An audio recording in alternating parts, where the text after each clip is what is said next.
Great. And if you see in the, I think in the top right-hand corner of your screen, there's a little dot there that's like a red record button. So I think that means we're recording now. So I think we'll start.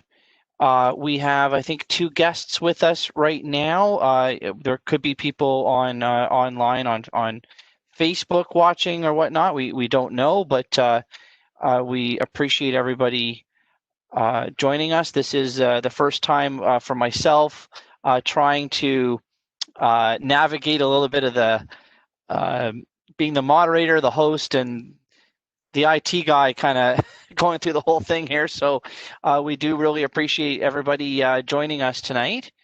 Just a little bit of some kind of ground rules, rules of engagement for tonight. I want to first of all thank the people that are on my screen here. First of all, staff, Kate in my office for helping us set all this up. So I want to acknowledge her. My fellow, my friends, colleagues, Mike Salisbury and Christine Billings are both the councillors for Ward 4, kind of the west end of town, I would say, from the Hanlon kind of back, borders on sort of Woodlawn and sort of Wellington, Fife area, all that section back there. So they've been councillors there for some time now. So thank you for joining. And then our CFO for the city, Tara Baker, maybe you could give a little bit of a wave. There's Tara. Thank you, Tara, for joining and sticking with under that sort of department. We have our Deputy CAO, Trevor Lee, who is here as well as waving to everybody. His department encapsulates corporate services, which includes the finances, treasury, and all that. So then finally, we have tonight 3 individuals from our police force that are going to give us a little bit of a rundown on some of the things that have been going on with not only enforcement and safety, community safety, but also highlights a little bit on their budget as well. So we appreciate the chief, Gord Cobey there, Deputy Darryl, how you doing? And Dustin. Dustin is officer with our force for not too long, I don't think. How many years now, Dustin? Have you been? I'm in my 11th year now. Oh, it's 11th. I'm sorry. I was thinking it was a little bit. Oh, I know what I was thinking. It's you're new with the downtown dedicated downtown unit, aren't you? That's where I was thinking the word new. So thank you for joining us. And again, to all the attendees, thank you very much for joining us. If this is your first time on WebEx, I'd like to just have you draw your attention to the right-hand corner of your screen. You will see a couple of buttons there. One says participants, and the other one right beside it there says chat. If you click on that word chat, you can actually see a little chat box that will be there, a column on the right-hand side there on the bottom, where there's an opportunity for you to ask any questions that you may have of any of us after we go through each kind of section of what our town hall is going to try to go through tonight. So feel free to obviously be respectful and to everybody that's here and to any of the other participants that are joining. But we would love it if you please engaged with us and entered your questions in the chat box by hitting that chat button there. So to start things off, I've asked, along with Councillor Salisbury and Billings, to ask our CFO, who's going to share with us high level, some slides, a little bit of a presentation to set the stage of what the proposed 2021 budget is. And I will just ask Tara right now to walk us through that. Go right ahead. Okay, great. Actually, DCAO Lee is also going to be part of this, and I'm just going to get the PowerPoint up here. Make sure that you can see it. Okay, great. Okay, Trevor? Great. Thank you, and thank you for having both Tara and I at your town hall this evening. So first of all, this is the first for staff, as Mayor Guthrie indicated, attending council budget town halls, but we've heard more from the community that this type of dialogue would be a valuable addition to the annual process. The first budget process has been completely transformed from past years into a number of ways. First, we've realigned the presentation to be reflective of the strategic plan approved by Council in 2019 and linked to the performance metrics approved by Council in September of this year.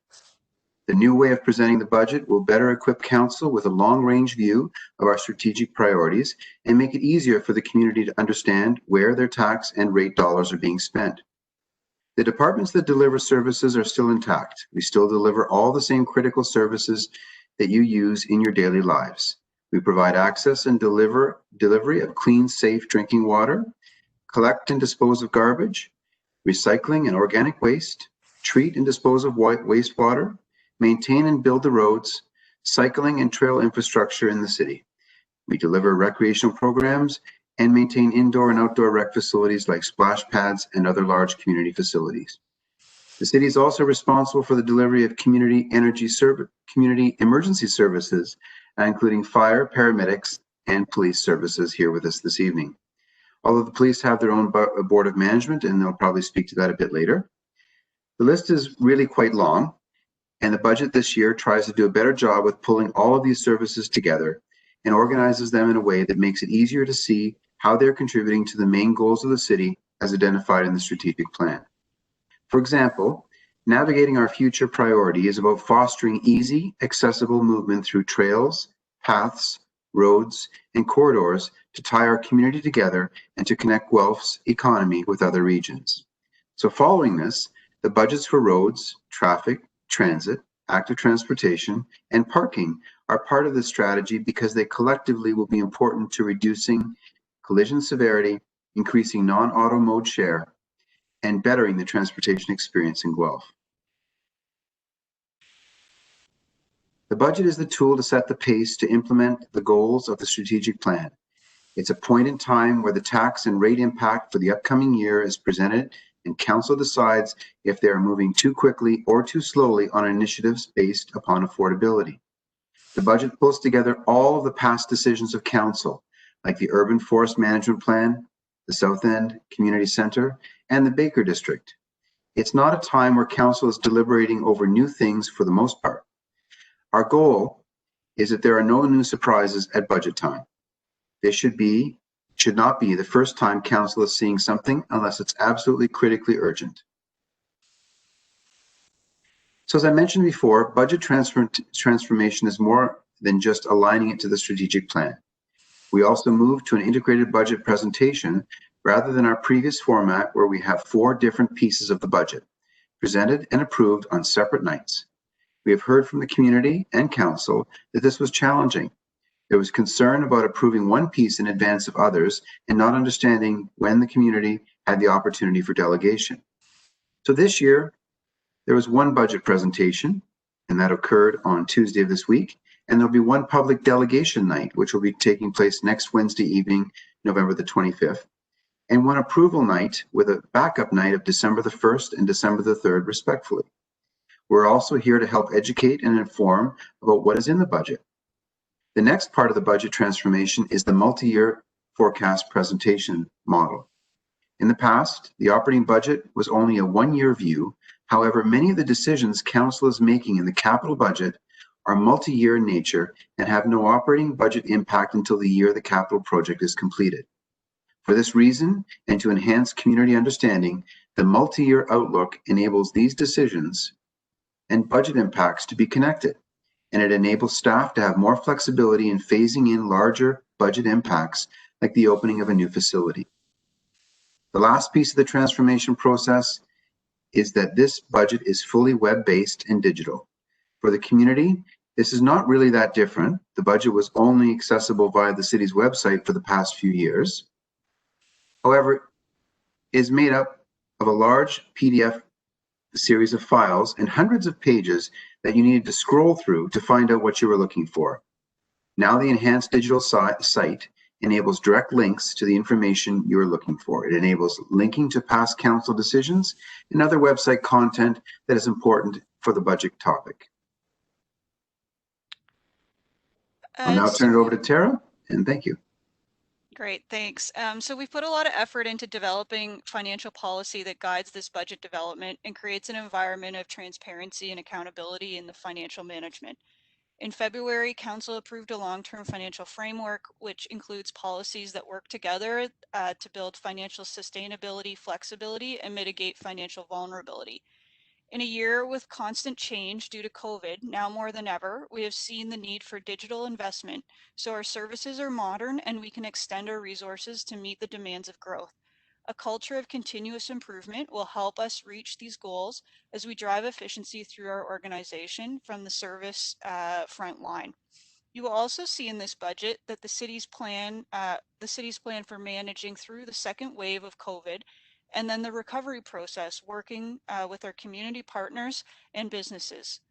With this integrated budget presentation, we've also been able to provide you with strategies that form the foundation of the 4-year operating forecast and 10-year capital plan. We need to ensure we're balancing corporate pressures of taking care of what we already own, building to meet growth requirements, and enhancing services when that's a priority. Because we've had the integrated budget presentation, this slide demonstrates the total gross expenditure budget and capital budget combined. An operating spend of just over 460 million on the operating side, plus the capital budget of 263 million collectively brings the total investment to 723, with the largest investment driving from building our future. Building our future includes all of emergency services, including our police service, recreation and parks, our library services, our public health, social services, affordable housing, and community investment. It's a big priority area focused on taking care of infrastructure, perceived community safety, percentage of affordable housing units, emergency service response times, and a feeling of community sense of belonging. So how will we pay for this 720 million of expenditures? We have many revenue sources: property taxes, user fees, and rates, fines, permits, grants, and development fees, for example. In this presentation, we're just going to focus on 2 sources of revenue, being property taxes and rates, user rates. So property taxes makes up 58% of the total city revenue to fund the operating budget. And the early impact of the net levy increase this year is 3.52%, or just over $9 million. This slide shows the breakdown where that tax levy increase is driving from. Cities, local boards, and shared services make up approximately, on the slide it says 1.2, but with a late amendment with the Elliott, it's actually 1.38. Council doesn't have much influence over these amounts because each agency has its own board of management. This amount includes the police, the library, the Elliott, public health, and social services delivered by the county on behalf of the city. The city's component of the net tax levy impact, excluding the capital, comes in at about 1% net of assessment growth. And that includes the phase-in, the first year phase-in of the South End Community Center operating budget impact. And it also includes recommended budget requests like new paramedic shift and an economic development officer. Our capital financing is sitting at 1.32, and approximately 1% of that is the infrastructure renewal strategy to take care of our infrastructure backlog and to bring funding to sustainable over a long period of time. And 1.3% of that relates to the 1/3 phase-in of the capital funding required on the Baker District new main library component approved on October 7th. The balance relates to inflation on our capital transfers to ensure that those transfers don't fall behind over time. A little bit more driving into the city's drivers of that change. So on this slide, you'll see the 1.32 capital financing I just mentioned. The other items in here, just at a high level, we've got the base or inflationary coming in at 1.36, but then this is offset by a service reduction driving from the transit service of 0.62. And that was a decision by council to defer transit route expansion into a future year because of the impacts of COVID that we're experiencing, and especially in that service. We also have operating impacts from past capital decisions that's coming in at 4.1, and a lot of that relates to our solid waste service, where we had a new packer come on this year because of growth, and also the upgrades to the public drop-off center and the scales. So that will be coming online in 21. And then finally, there's new budget requests totaling $1.3 million or 0.53%. And that includes, like I had mentioned, the new paramedic shift and the economic development officer, among a few other items as well that staff presented to council on Tuesday of this week. I won't spend a lot of time on this slide, but going back about the multi-year forecast. So this is the first year we've been able to present a long-term forecast on the operating side. You can see that in the years 22 to 24, we are in the 5.5% to 6% net levy impact range.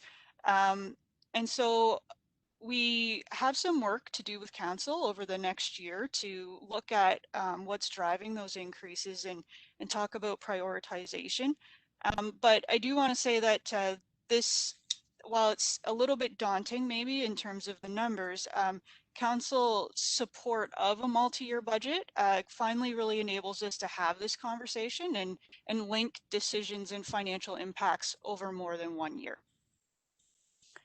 So moving away from property taxation, the second largest revenue stream for the city is the water, wastewater, and stormwater rate revenues. And so this slide summarizes the proposed increase for those lines of business. And in total, when you add them together and you consider the average usage and the average ERU of a property in Guelph, that comes to $18.87 increase per year on the average home, or 2.03%. The rate budgets are include incremental investment in our infrastructure renewals requirements, as well as service requirements for a growing population. So the last, well, close to the last slide here is just again looking at the multi-year forecast for those same rates, and they're showing in the 2.5% to 3% range at this time. But it should be noted that these business lines are currently within master plan updates, which may impact those future projections. Also, the stormwater rate is in its last year. So when we moved stormwater into a enterprise model, into a rate model from the tax base, it was on a 5-year plan that we did that, and 2021 is the 5th and final year of that plan, and so that that service will be going through a full financial rate update as well. And so this is really what's coming up over the next 2 weeks as we move towards the budget deliberation and approval night on December 1st. Today, we're here at your town hall. We have another town hall, 2 more town halls for Ward 5 and 6 on Saturday, and then next Tuesday. Tomorrow at 10 a.m. is the final time for the community to register to be a delegation on the November 25th budget delegation night. So I would encourage you to, if you would like to come and speak to council, that's your opportunity. So register tomorrow 10 a.m. And that concludes our presentation. Thank you so much, Tara. And you may already be doing, you just did it. I was just going to ask for the screen to be pulled down there. That's perfect. We do have a few more people that have just joined us, and I think you might start. Sorry. Yes, there we go. No problem. We have a few other people that have joined us since you started talking. I'd like to again welcome everyone. In the bottom right-hand corner of your screen, you should be able to see 2 buttons, one that says participants, and the second one over in the very corner there says chat. If you hit that chat button, there's a chat box that opens up there right above it, and you can feel free to enter any questions that you might have for staff, for myself, my fellow colleagues, council. and of course our police and deputy and chief deputy and one of the constables is with us as well. And so why don't we, just before we do go into maybe an overview of police, Tara or Trevor, would you mind if you just shared your screen one more time?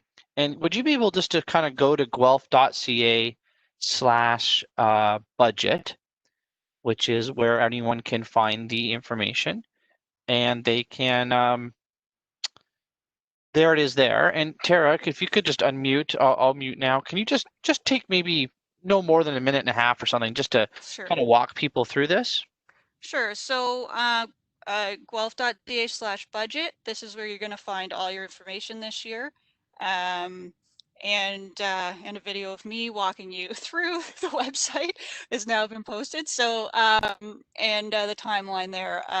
The biggest piece that you probably want is this big button at the top. This is going to get you right into the website where all of the materials are housed.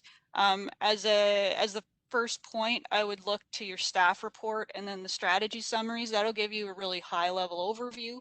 And then from there, you can drill into whatever you're most interested in understanding. The strat plan, like we talked about, the navigating, for example, you can drill right down into navigating, and you can see the departments that we said are part of navigating: parking and transit and our transportation. We've had a lot of questions about, well, what if I don't know what department falls in what pillar? And so you can, once you're at the lowest level, so here I drilled into Guelph Transit.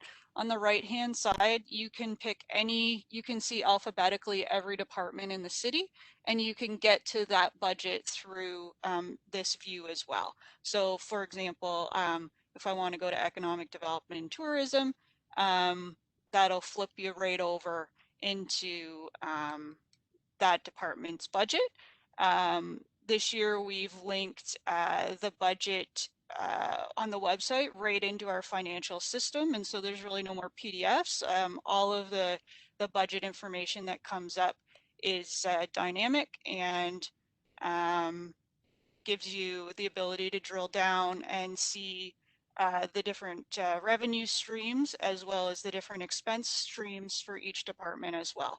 And you can drill up and down depending on what you want to see. So that's really in terms of the overview, what the operating looks like.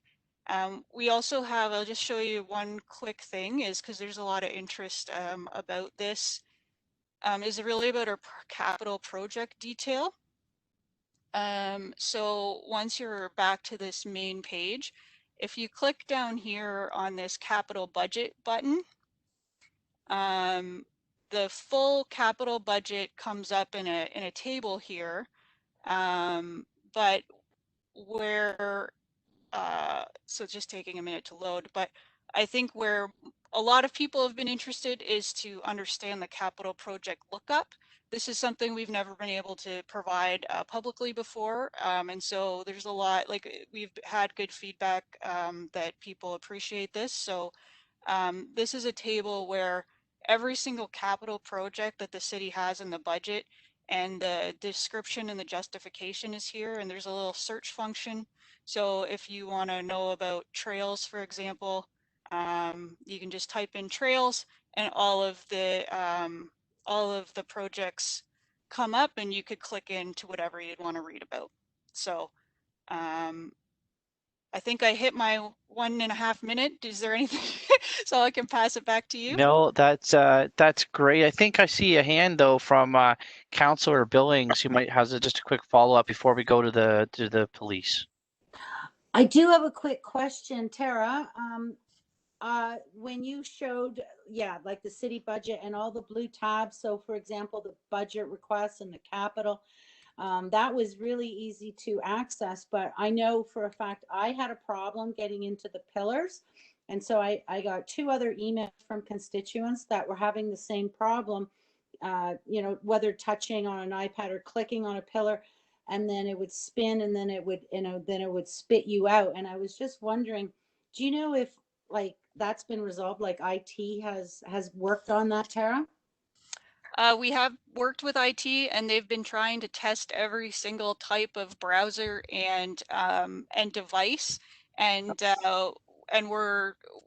we have identified that we can't recreate the problem right now, so we're working on it, and are aware that in some cases that's happening. Okay. Thanks, Tara. Great, thank you.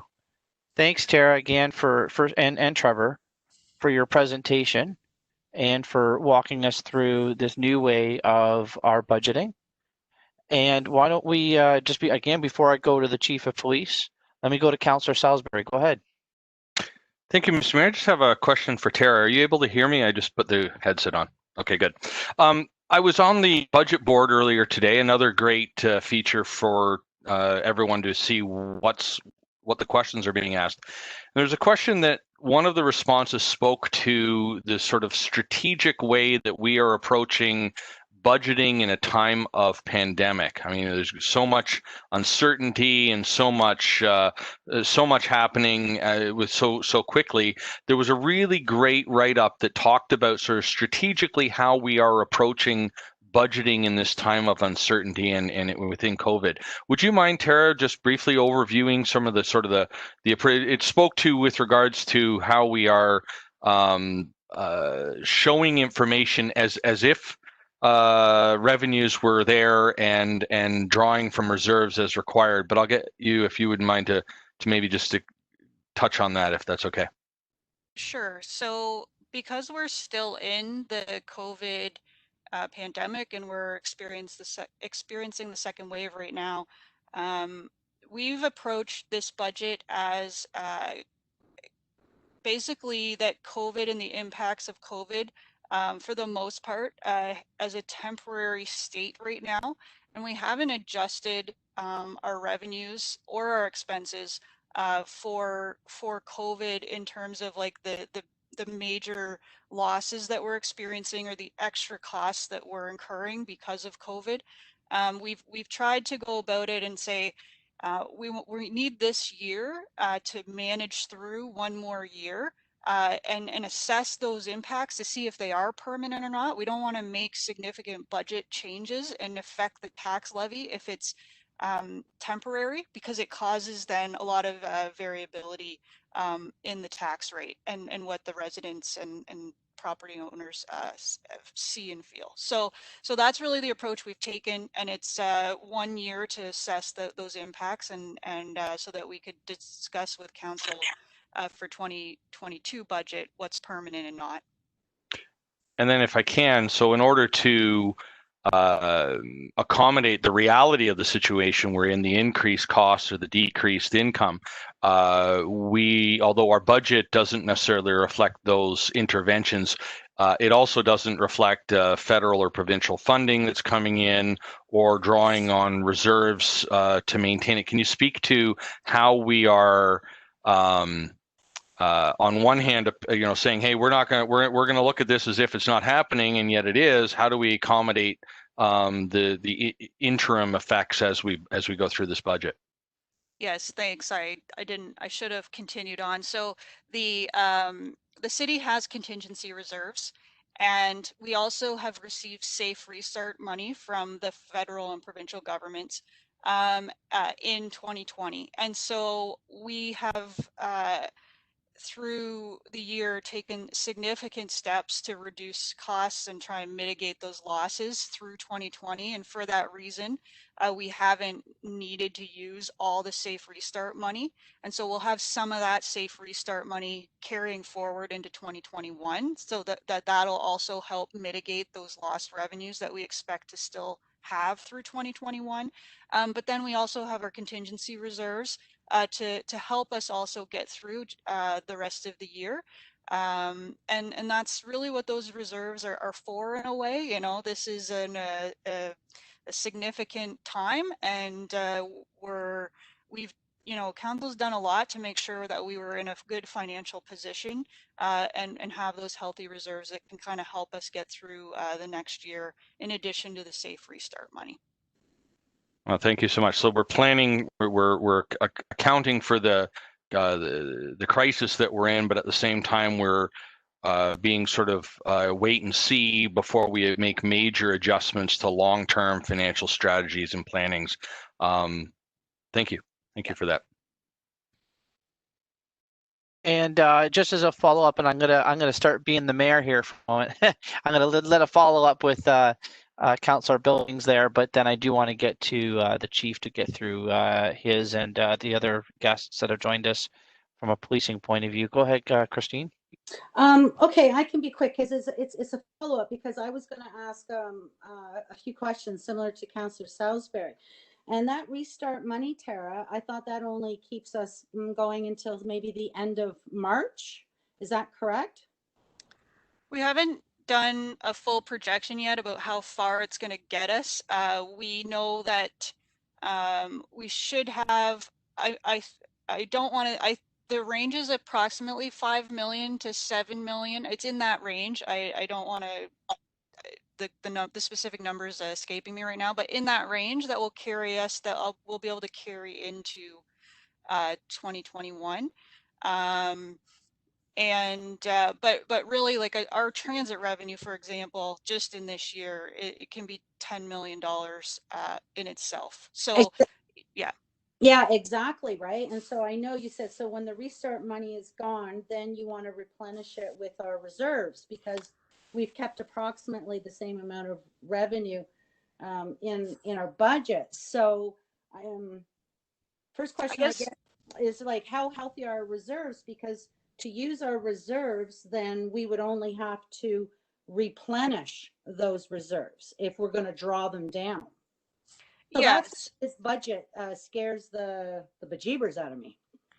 Yeah, we're definitely in a lot of uncertainty. And I guess the other piece that I would say is we absolutely still need to mitigate our losses. So we're not 100% relying on reserves or the safe restart money. We, as I think, and maybe Trevor, you want to say a little bit here, but I think we also are fully still mitigating those losses through amended or modified service delivery, just like we're experiencing now in 2020.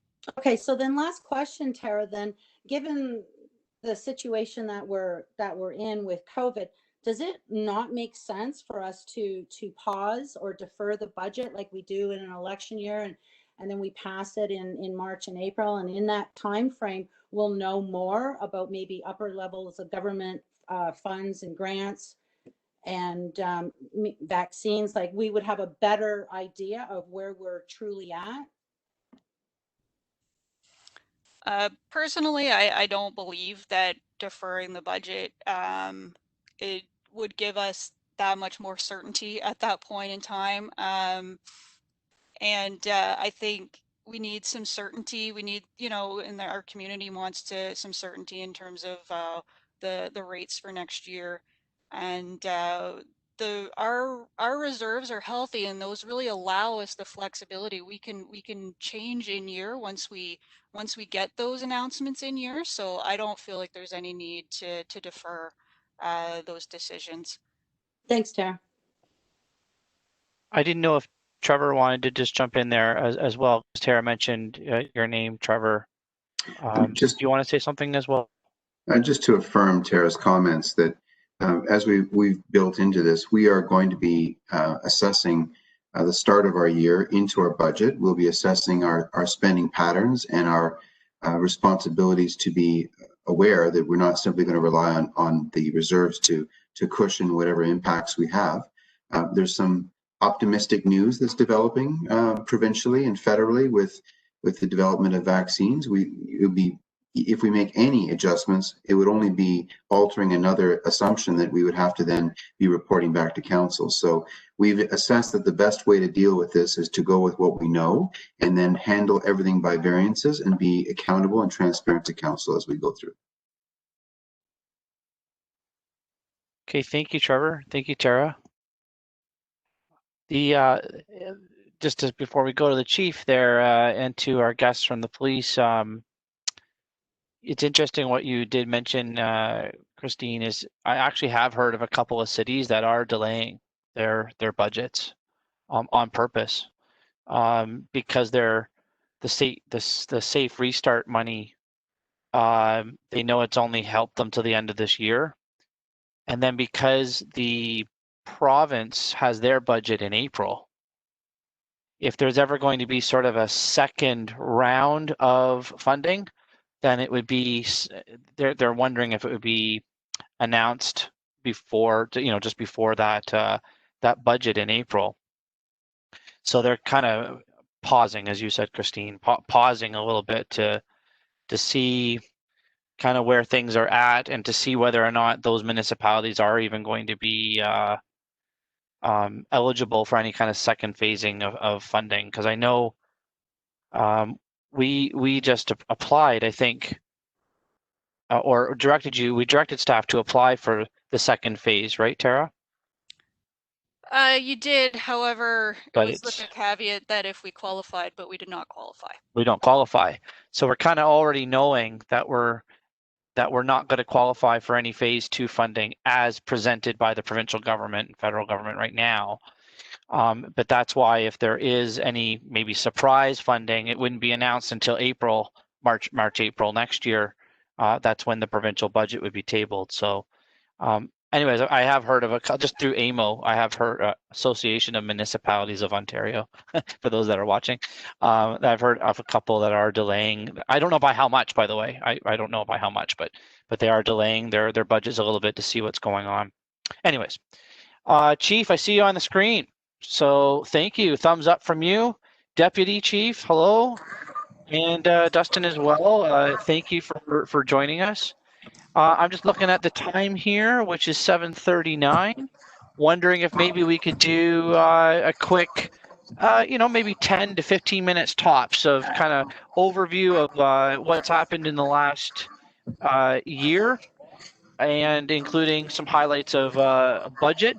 So sort of the financial side of it, community safety, accountability side of it. I'll mute and you go for it, Chief. Okay, can you hear me? I just want to make sure you can hear me.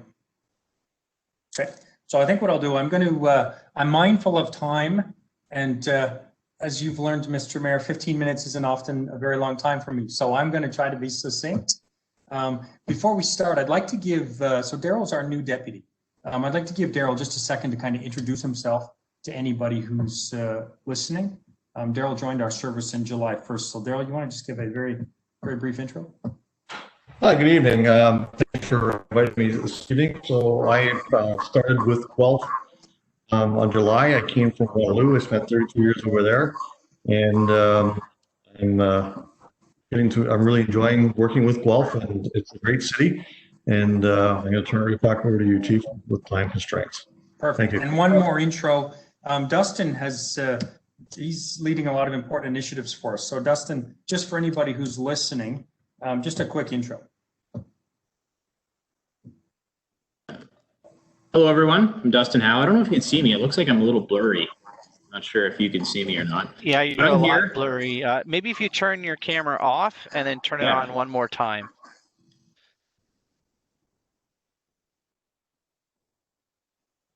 Oh my gosh. I'll just turn it off for now and I'll introduce myself. Maybe it's because you're an undercover cop or something. Yeah, no, I'm not. Can't show your face. Yeah, no.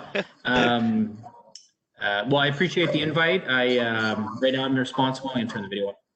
I'm responsible for our downtown resource officers and our approach to policing downtown, our community mobilization unit, which covers a few different units, and our body-worn camera pilot project. So those are just a few of the things that I'm covering, and then here to answer any questions that might come up this evening. Thanks, Dustin. So I think we'll start with kind of COVID-19. It's certainly been an impact for the entire communities, as well as our service and all of our emergency services. I think it's important for the community to know that we were in fact prepared from both the contingency planning, PPE, etc. The service has had a long history, long before Daryl and I arrived, of planning PPE supplies, etc.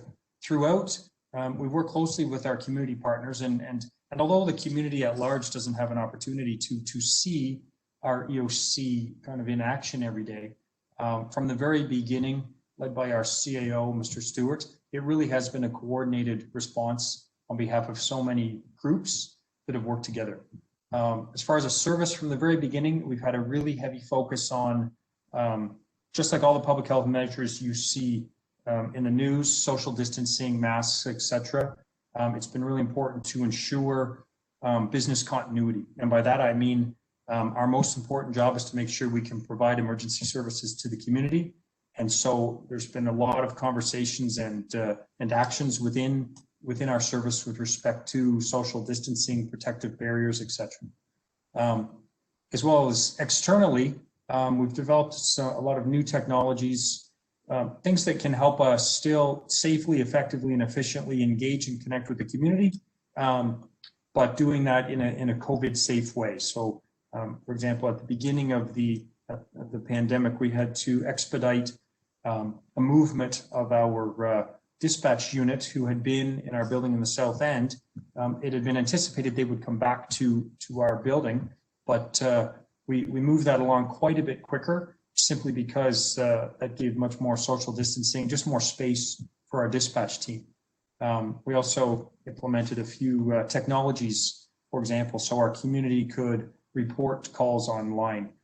Some businesses, for certain crime types, they could share video remotely, which eliminated members having to drive back and forth on numerous occasions to get video, for example.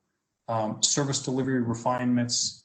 Unfortunately, we had to limit direct access into our office, but that's enabled us to really take advantage and implement a lot of technologies. One thing that we have been from the very beginning of the pandemic, we've been mindful of the fact that ours is a tax-supported budget, and all of the decisions and actions we've taken have been done with a view to make sure that we do that within our means. So as I sit here today, we are conservatively projecting that we will be within our budget this year. It'll be difficult for me to say just the size of any surpluses, but I think I can say that conservatively we will certainly be within our budget. It's also important with respect to COVID-19 to remember it's ongoing and evolving every single day. Our service has been impacted by positive COVID results. So for us, it's going to be a priority literally every day to keep folks safe, to keep folks healthy. And all the social distancing, mask wearing requirements are so important, because if we have a positive case within our service, we have to be really mindful of not having many close contacts. So it literally is ongoing and evolving every day, and something that will continue to be a priority moving forward. Throughout the last several months, I think from both a community and service perspective, there's been some key themes. I know Trevor is on the call tonight, and he's part of our EOC, but certainly kind of the connectedness, the diversity, and the resilience of our community. We would, I think it's safe to say, we would absolutely, a year ago, if I said frontline workers, I think we'd redefine that today than what we might have said a year ago. So there's the traditional frontline workers, and now I think we all realize there's so many more people that are integral to keeping our community safe, healthy, and running, which includes everyone from food delivery, food preparation, grocery stores, drugstores, etc. I think we've also, in the last several months, really come to appreciate and understand how important the diversity of our community is. I think we've all recognized and acknowledged that as a country and a community, we need to end a police service. We need to realize that racism, prejudice, and biases exists, and we are committed to listening, learning, and taking steps to achieve real and lasting change. I know the mayor's been working hard on a number of fronts in this area, and I think that our goal, our collective goal, is to make sure when it comes to diversity and inclusion, that our community becomes a standard for other communities to follow. With respect to our members and their engagement, commitment, and resilience, in preparation for our budget presentation on Tuesday, I had some numbers pulled so I could have up-to-date numbers. As of Tuesday morning, our members have responded to over 70,000 calls for service this year, and over 53,000 of those have been since COVID-19. So I think it's really important for all frontline workers, emergency workers, and so many others. We have a much different understanding now than we did March 12th in relation to COVID-19 and the health impacts. I think it was some very scary and anxious times for everybody at the beginning of the pandemic. So I think it's really important that for everybody who has been working in the community to be mindful of the contribution and sacrifices that so many people have made. Despite all the challenges of COVID-19, there's been a lot of really great accomplishments for our service. Our downtown resource officer pilot was something that we committed to last year. April 1st was the date that we committed to moving forward with that. And I think a number of people in the community, the mayor and several others, that may have been the last time we met in person, which in the middle of March, around March 11th, I think, to announce the downtown resource officer program. I'm going to give you a few stats because I'm mindful of the mayor's time here, but and then Dustin. 2 minutes, Chief. How many? 2 minutes, Chief. 2 minutes left. Okay. It's literally been hundreds of hours of engagement, foot patrols, proactive visits, and conversations within the community. So, in addition to that, our body-worn camera, we have completed our entire 2020 expansion that was approved last year. So that's 30.5 new positions that have been onboarded this year, and we continue to make a lot of progress with respect to our new diversity committee and a lot of new projects that are being implemented within the service and the community. With respect to the budget specifically, Mr. Mayor, I'll wrap up on that. There's 0 new positions being requested this year. Our budget increase this year is essentially contracts and commitments. So by that, I mean where we were able to control some expenses, business units, et cetera, those costs were frozen at 0. Some other areas where we weren't, similar to other business lines, contracts, things like that, we were not able to limit. And then the annualization from last year's expansion. And by that, I mean this 2021 will be the first year that all those spots come on board for a full 12 months. So several capital and operating anticipated things have been delayed to kind of meet that where possible business lines to freeze at 0 in the with the exception of commitments and contracts. So how's that, Mr. Mayor? I'll leave it up for questions, but that's pretty succinct for me. Well done, Chief. So, why don't we just kind of wrap up the, why don't I just go to Dustin for a second? Why don't you just talk to us just quickly about the downtown unit, and then see if there's any wrap-up comments from Daryl. Dustin, maybe no more than 4 or 5 minutes on your take on the downtown. I think it's also March, so it'd be like 8 months maybe that it's been running. Yeah, that's exactly right, Mr. Mayor. It's been just over 8 months. We had 4 officers that began on April 1st, and on October 1st we had a different set of 4 officers take over in that role. There was sort of an overlap just to get them up to speed, and they were starting to get their feet under them with interacting with businesses, the DGBA, people that live down there, and some other groups that have interest downtown. It's an interesting area. There's a lot to learn and so many different resources for all different factions of society down there. I would say it's been successful thus far, but there's always room for improvement.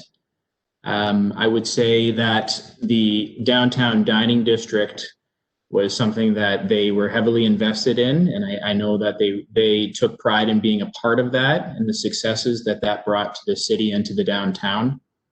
I know that they're working with our vulnerable population and some of the resources that we can offer to them through other agencies. And we're committed to this moving forward as well into the new year. And I don't foresee us altering this too much unless we get some feedback that's going to steer us in another direction. So far we're satisfied with it, and we'd like to see it move forward. If I could just do a quick follow-up, Dustin, I'm sorry I'm putting you on the spot here, but all those things are really great. Part of policing is also enforcement. And I don't think we should shy away from talking about that. And do you or the chief, or I don't know who could answer this, but do you have any kind of results, data of what enforcement of, real, criminal acts or whatever that you guys have taken care of within the downtown? Because that was obviously a big concern as well, right, of the community before this unit started.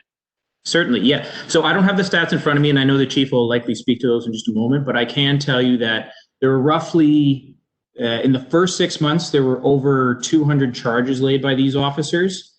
And that ranged in everything from criminal charges, drug charges, trespassing, all sorts of charges for different things. And on that note, I know this was a topic that people brought up during the patio district and people not social distancing or wearing masks or things like that. I just want to note that public health was really receptive, and they did actually come downtown with our officers to review and offer support and maybe ideas for businesses to make sure they were in compliance with the Reopening Ontario Act. And no charges were laid as a result of that. And we communicated ahead of time that if charges were necessary and applicable, they would be laid, but there were no offenses observed. But I can tell you that the officers downtown have been laying charges. It's definitely an approach that we're taking, but it's also a community well-being and a holistic approach. It's a pronged approach, and that's one of the prongs for sure. It's not always the go-to. Of course, yep. I just wanted to make sure that was at least touched on, that other part of the prong, right? So appreciate it. Daryl, what about you? Anything that you'd like to add before I go back to close up with the chief? And then I know Councillor Salisbury had a question. Just to mention, as the chief mentioned, the new positions that were authorized last year for this year, and they are just getting onboarded. So 2021 is actually going to be an exciting year for us as we look at the impact of having those resources being added. Guelph had gone a number of years without adding, and growth, et cetera, has prompted that addition.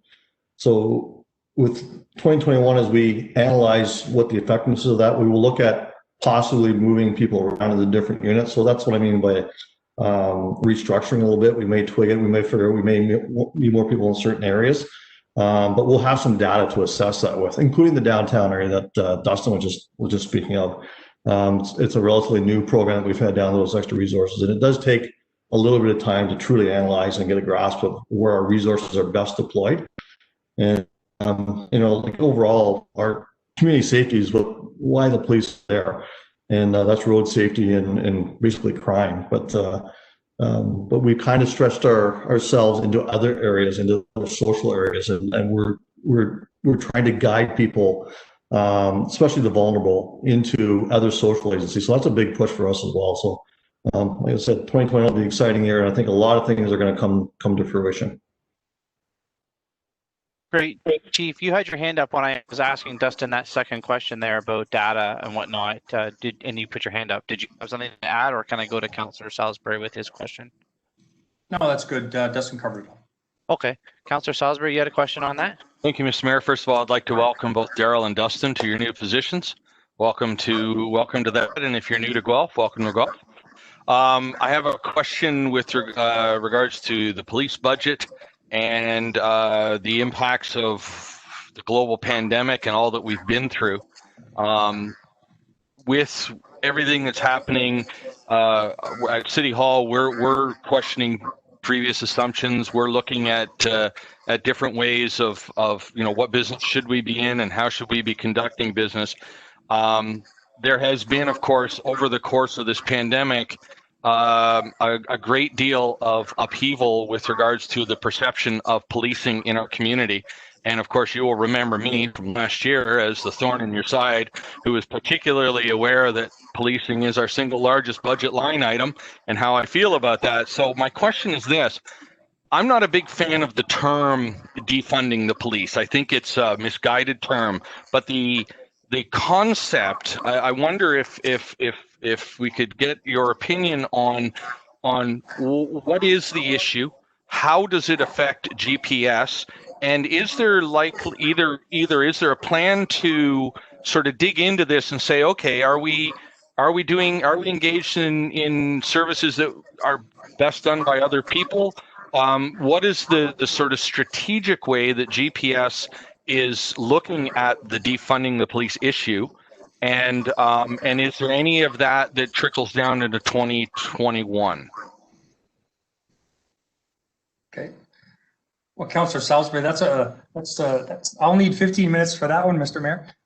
No, I think that's a very, very important question. And so I'm going to speak first to the service delivery piece and then a little bit to the budgetary piece, if that works for you.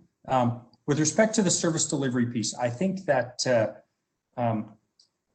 often the calls we respond to are symptomatic of the underinvestment in other areas of our society. So I think that what the true reality is, we don't invest properly in other health areas, so that too many people find themselves in crisis situations. Right now, literally thousands and thousands of our calls are for wellness-related occurrences, and we are the only 24/7, 365 service available to help the members of our community. So there really is no other option. At 3:30 in the morning when someone's in crisis, we're the only number to call. In addition to us being the only service who's available to go and help, we haven't always, I think, articulated well to the community the different things that we do. For example, as a police service, we intake all 911 calls for all three emergency services. So if you can imagine, in the late 1990s, there was an agreement where the city would provide 2.75 FTEs to the police service to intake all 911 calls and then downstream them towards fire, police, or ambulance. That number's never been updated. So that kind of, as you can imagine, the calls have grown, that FTE has not. So we're in conversations right now with Tara and a lot of other folks to kind of modernize that. So it's a little bit, it's not entirely transparent, where, you know what I mean, that downstreaming effect, there's a lot of those calls. With respect to the service delivery, I think what we need to do is we need to fund other services properly, so we are not, so our community isn't in crisis. For example, Helen Fishburne, who is the executive director of CMHA, she just announced additional funding for our impact team. I think we've learned in the last 6 months, many in our community didn't even know we had an impact team. We have had for years. Helen and previous leadership at GPS were literally pioneers in ensuring there were embedded mental health crisis workers in our service. Like their office is, I could get up from my desk and walk to their office in about a minute. So they're in our building. Over the years, they just haven't been resourced to come to all the calls. Our goal is to work with the mayor, to work with all levels of government. We want to see Guelph become the first community where we have a 24/7, 365 ability to help those in crisis from a safety perspective, so that we can ensure they're safe. But if we don't have to be there, we want to be able to transition those calls to trained mental health professionals. The reality right now is there is no one else other than us to go. So I think we didn't get in this situation overnight, but we have to turn our minds to how can we make sure the right people get the right care from the right person at the right time. And so I agree with you as far as, is there potentially a better way? We have to work together to find that, but right now we're the only option. So the defunding, it's not a viable option, because right now no one would be there to go, and we need to be there for our community. So I could speak at length, Mike, more on, but am I touching on at least that first part of your question? Absolutely, and I think you've really articulated a firm grasp of the social issues that are affecting the financial decisions that we are making. The problem that we have as a council, of course, when I hear you speak, I think, who is it that should take on the role of deciding what services should be funded? And the challenge, of course, with police services is, of course, it's arm's length, it's its own board. Is that an initiative that and again, I'll come back to the money as the single largest budget line item that we deal with. There's a lot of money there. So if we're not funding those areas of social services that we require, and I don't think it's wholly the responsibility of the police department, but that's certainly a big pot of money and people who are kind of already there. Is there an initiative or an officer or somebody within police services that's asking these questions and coming back with possible solutions, because as I say, I think it's hard for us as council to look at that and then impose it upon the police services. That would not probably work very well. So is that something that the police services are looking at? You've articulated, yeah, this is the issue that we're up against. You know, the idea of defunding is just simply saying, hey, we're spending our money on a hammer when we need a screwdriver. Is there something within GPS that's looking at that really from a groundbreaking perspective to say, where should we be getting, what businesses should we be getting out of in terms of being the only one to call at 3 a.m.? Well, and I think so, very complex issues, right? So we could literally talk for hours on this. I think first and foremost, the funding model. So we have to look at policing is funded municipally, social services is funded by the county, mental health is funded by the province. So there's a lot of nuances and a lot of complex conversations there with respect to funding models. I think what I would really encourage the community, when you actually look at, so our budget line, there is no doubt ours is a very significant budget line for the community. What I would really like, if anyone in the community who's listening, who may be sitting at their computer, they can go on to the City of Guelph website, top right corner search, and you can search financial reports. That's going to bring you to a series of financial reports. At the very bottom, it'll bring you to municipal studies. One of those municipal studies is called the BMA study. And so there's 17, 18, and 19 BMA studies there. If someone was to go to, it's page 150, I'm looking at it, page 150 in that study, or page 165 of the PDF, because the executive summary is at the beginning.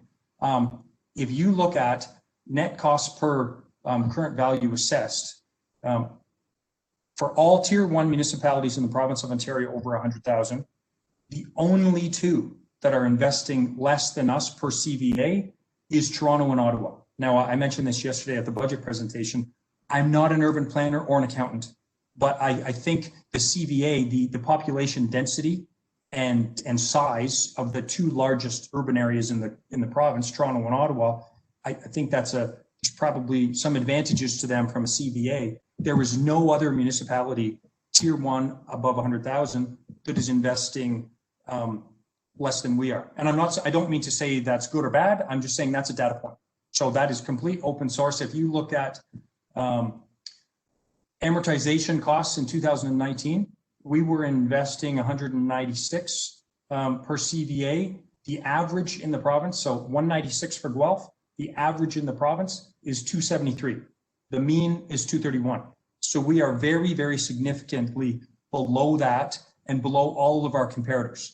So I would encourage, this is all open source, not just policing, all business lines for all communities. They provide a comparator analysis. You can also, Let me just wrap you up. Go ahead, say that last piece. Say that last piece there, Chief, and then I do have a question from one of our participants. But say what you were going to say there, just to wrap it up. Okay. And again, there's so much information for the community that's open source. For example, if you were to Google Ontario Financial Information Return for all of our communities across the province, you can get, whether it be revenue, Schedule 40 as expenses. So it really, it's worth becoming informed on those data points, because I think the community would be, I think they would be surprised with the, I know it's a big budget line, but relatively to all of our comparators, it's quite significantly less. No, I appreciate that. I'm going to turn it back to the mayor. There's no question you're able to do more with less, and appreciate that. I think the nature of the question, I'm not going to ask for a response, but the nature of the question, I think, is really looking at what business are we in that we shouldn't be in response to that issue. And we can take this offline, but thank you for taking the time to address it. I appreciate it. Thanks, Mike. It has to be addressed, and so it's good to bring it up for sure. If I could just say one thing too, just on that, just for anyone that's listening, is I sit on the Association of Municipalities of Ontario board, and it has been a huge advocacy effort for the last several months to the province because it's not just a Guelph issue. It's it's an everywhere issue. But for our territory of Ontario, it is something that we are advocating for to the province big time, to have the funding change, the strategies change, all the things that you touched on, Mike, to address those exact issues. And it really comes down to, I think it will be, we got, as the chief just said, we were announced that we got a few more FTEs to help with the impacts team for mental health. But really it comes down to the fact that we need the province to completely realign their strategy of how they're funding these things, to then give relief at the local municipal level to offset, reallocate those funds as you're describing them. Okay, I have a question. It's from somebody named DS, and thank you for joining us, DS, whoever you are. In reviewing the budget, it appears that the city expenditures are pretty much status quo, even accelerated in some cases. How much spending was cut because of COVID? And can you give any examples of any large amounts? Would Tara or Trevor from the city like to take a stab at that? Tara, I think you're unmuted. Yeah, go ahead. I can start. So earlier this year, council did make a decision to defer some transit expansion, and so that was approximately just a million, 1.5 million in that range. That was reduced out of the budget, and you see that in 2021, what was presented.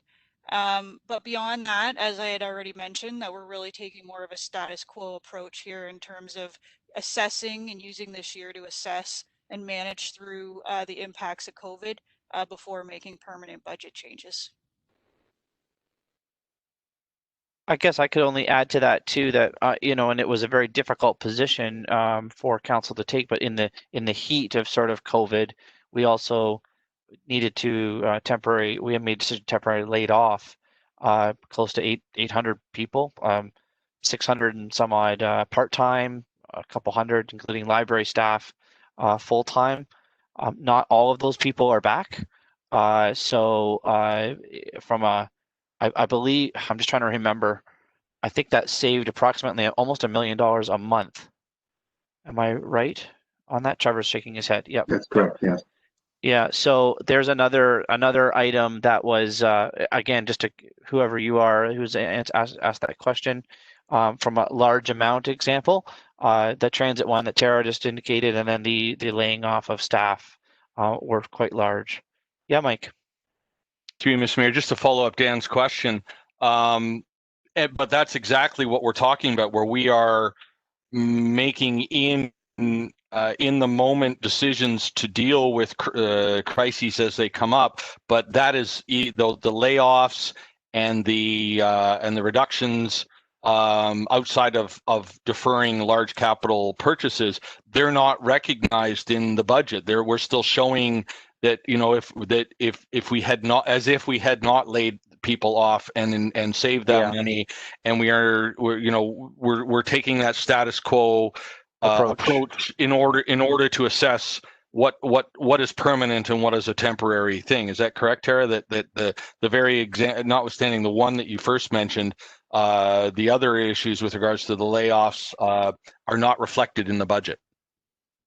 That's correct. We've said through the 2021 budget that those are temporary measures, not permanent, and so we have not amended the budget at this point for 2021 for those types of things. It's lost revenue, but and it's also additional expenses. So we continue to mitigate against those internally through temporary measures. Modified, reduced service levels, facility closures, that type of thing. And we'll continue to do that moving forward. Go ahead, Trevor, you want to follow up too?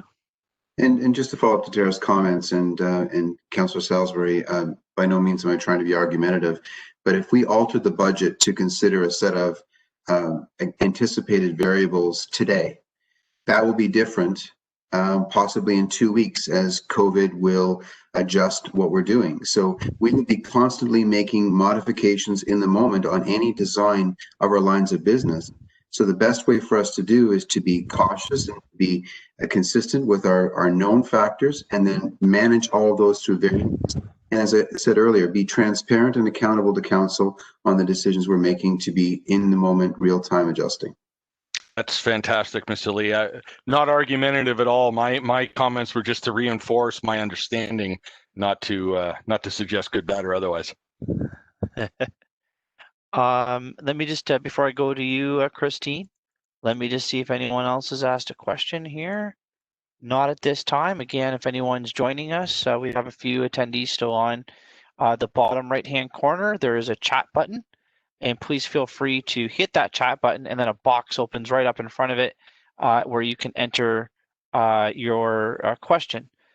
So thank you again to DS for asking that first question. And if you think we got it right, maybe we won't hear from you. If you think we got it wrong or have a follow-up, feel free to engage with us there. Councillor Billings, go right ahead. Thank you, Mr. Mayor. I wanted to ask the chief, so I'm gonna go back to a couple of issues in Ward 4, and one is traffic enforcement. I get a number of phone calls and emails with respect to speeding on Paisley, and also if you could speak to the crime rates. And I believe we did hire a couple extra traffic enforcement officers. I was just wondering if you could speak to maybe Ward 4, because I believe Ward 4 is in what you would consider a Zone 2. And so I was just wondering if you could speak to any of your accomplishments. Sure. So I'll speak first to traffic, then crime rates, if that's okay. That was one of the areas that, so for many years we hadn't grown. The city had grown, the service hadn't. I think this time last year, the traffic unit was at the same level as like the late 80s to 80s, 90s. I'd have to not sure on that. But so we did include 2 additional people. They have started to come on board. It's important for everybody to realize it's a year project to onboard everybody. Because the first group of people we hired in January, essentially they go to the Ontario Police College and then they're trained, and then they hit the road in September. So it's a staged in.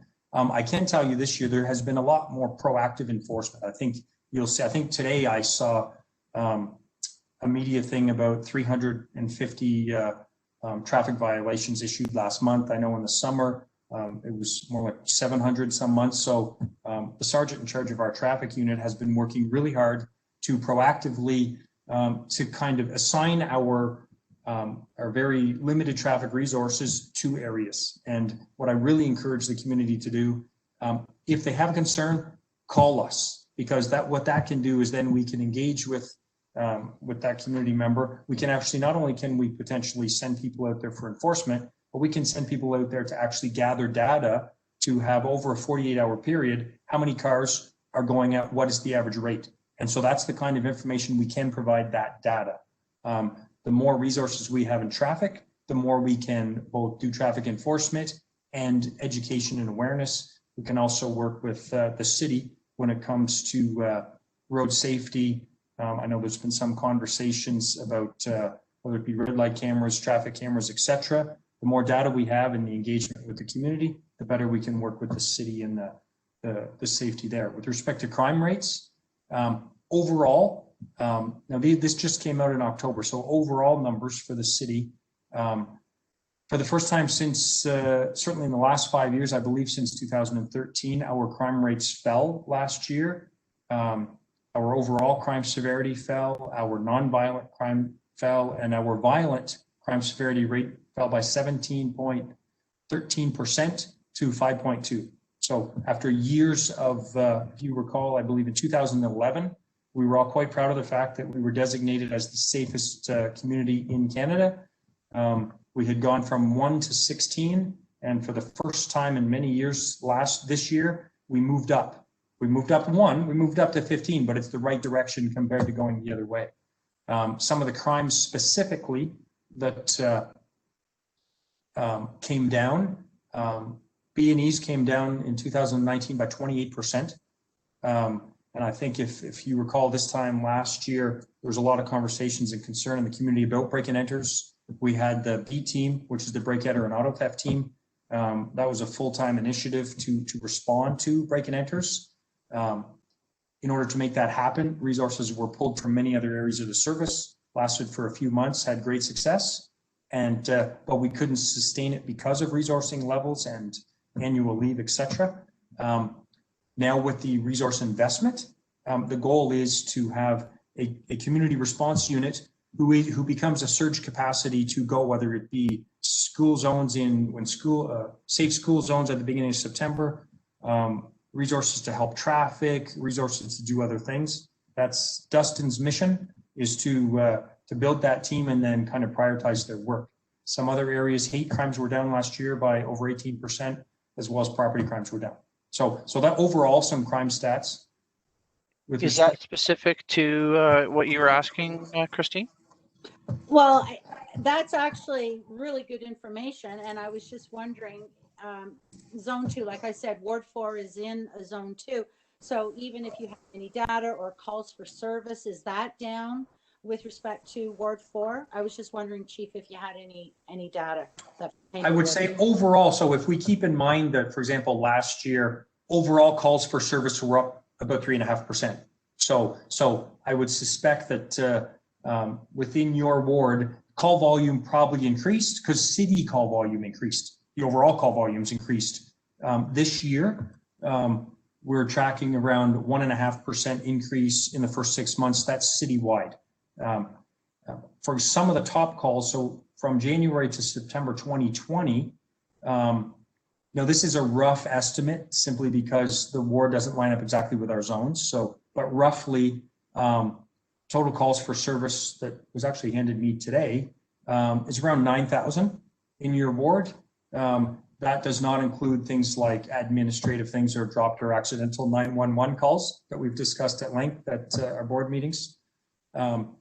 One of the so maybe I'll just I'll stop you there, Chief, if you don't mind. We have only 11 minutes left, and we do have another question from one of our attendees, if you don't mind. Christine, is it okay if I go to a question from one of our attendees? Thanks, Chief, and thanks, Christine. So we have a question here from Mark. In spite of your plan to maintain the status quo with regards to the budget, in view of the uncertainty of these times, has there been any consideration given to postponing some capital projects for now?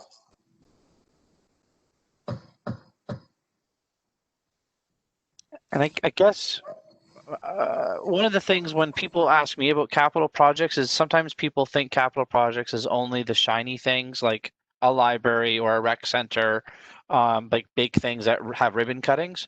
But capital projects can also be road work and underground infrastructure work, pipes in the ground, bridges, things like that too. So I don't want to answer the question for too much here. It's not for me to try to answer it, but Tara or Trevor, did you want to try to answer it? I mean, really, it does come down to the will of council on any capital project or operating that would have to be changed or paused or stopped. But is there anything that you can identify going into the 2021 budget that's been postponed? So I would say that generally, you know, that's really where you have to start looking at risk. A lot of what Mr. Mayor, what you just talked about there, that is the majority of our capital budget, is about infrastructure renewal and maintaining those assets, those critical assets that the community relies upon for safe drinking water and those roads that you know, we need to keep ensuring that we keep up with the kind of deterioration over time and the use, right? So we have not generally delayed anything. We have looked at with asset management information, and we've said what's most critical, and we need to keep moving on those really critical infrastructure projects so that we don't fall behind and we're not increasing risk to an unnecessary level. Thank you, and thank you for your question, Marge, or Marg. And oh, I got another question that's just popped up here from DS again. The South End Rec Center will not be operational for several 2 to 3 years, yet there's a number of capital projects for the South End Rec Center under equipment in 2021. Why is that there? I can, oh, sorry. I can just quickly answer. When we looked at the South End the South End Community Center, we want the entire budget approved for 2021 so that we can look at debt funding options through 2021. That project is a significant project that we plan to use debt for, and so having those capital projects approved allows us to move forward with the capital financing strategy. And that's just because, as I've heard you say, Tara, so make sure you stop me if I'm wrong, but the historical low borrowing rates right now, it is the time to get into those debentures for these types of projects.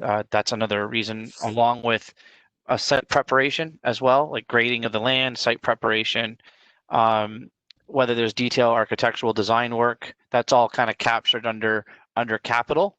And so it's to get everything ready for the literal shovel in the ground in 2022. Am I right? Okay, I saw a thumbs up there. Okay, that's good. And there's no other questions on that one. Let me go to Christine. And we're at 8:23, just so everyone knows. Real quick, this is just a follow-up, Tara.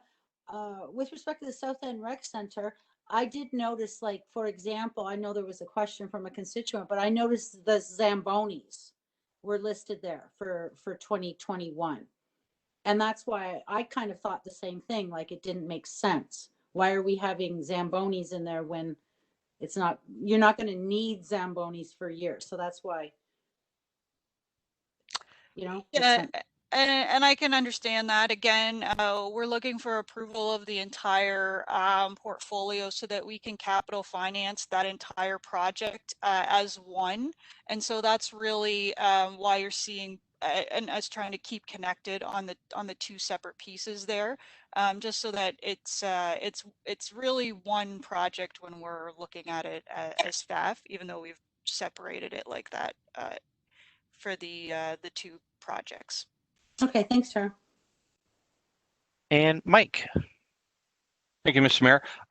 Tara, I know that one of the things, just to answer a question from a councillor perspective with regards to capital projects, one of the things that I've had a lot of conversations with people is with regard to our capital project being one of the primary vehicles that we can exercise as a city with regards to economic stimulus or employment stimulus. And I wondered just whether or not we've received any kind of emergency funding that would be at risk if we were to stop effectively spending that money through our capital investments. Is that is that remotely close to true, or is that just really muddy water? That's a really good question. We have received, it's not necessarily specific to COVID, but we have received an allocation called a significant grant, ICIP, Infrastructure Canada Infrastructure Plan money. And it's an 8-year timeline. It's a significant grant and it's directed at our transit system. And so we've been in front of council just recently, even on November 10th, to talk about that grant. And if we do slow down, we absolutely are at risk with that funding, absolutely. And then there's other grants that are starting to come out in terms of an ICIP stream for COVID. And so we're looking at that. And then our federal gas tax money and our provincial gas tax grants, those also have timelines on them that we need to maintain and ensure that we keep that access. Okay. Well, just for the benefit of Marge, who asked the question, I know that that's been on my mind in terms of of do we pull back on capital spending because it's of the uncertainty, or do we follow through with that because that's what people really need right now is certainty and is employment. And yes, maybe a year from now we'll look at it and go, okay, we need to make some changes. But with this potentially being having elements of a temporary nature, I think it's vital that we follow through. I just wanted to follow up with Chief Cobey as well, and just to let you know, as someone who pulls out onto Paisley Road frequently, and someone who has within the last year donated to the cause by way of excessive speed, I can tell you that the enforcement on Paisley has absolutely changed my behavior, so it's working. There you go. I reminded you that this town hall is being recorded, right, Councillor? Well, you know what? If I'm we the only appreciate person in this town who's been caught going a little too fast, well, then I'm bad. But as my point being that I'm aware of it, and I'm driving as a result, absolutely as a result of enforcement. It's not because I decided to go slower. That reminds me of we've all got a speeding ticket story. That reminds me, the last speeding ticket I got was in 2000 and I think 10 or 11 maybe, and it was a town hall at the ICC Center, and the PA system wasn't working, and so I flew home to my house in Ward 4 at the time to get my PA system from my band and to fly back to help with the town hall, and that's when I got a ticket. It was probably you, Dustin. That's probably. And I can vouch, for you that being a city councilor or mayor buys you absolutely zero. Oh yeah, I got that ticket. Yeah. Yeah. Nothing. Yeah. Nothing at all. Nothing. If anything, they go, oh, we should really make a point with you. Yeah, that's right. All right. Well, we are at the last couple minutes here, and we had upwards of 13 people join us tonight. To the 13 that did, I appreciate it. The councillors and our guests appreciate you spending the last hour and a half with us. It is much better than a couple of years ago when only 2 people showed up at my town hall and I had free cookies, and it was my mom and my dad. So it's good to see technology at least bringing some people together here. This is going to be this is recorded, and so we're going to be able to share it too, so people can watch it between now and December the 1st when we look to approve the budget at whatever level it is at, and whatever items it is or is not in there.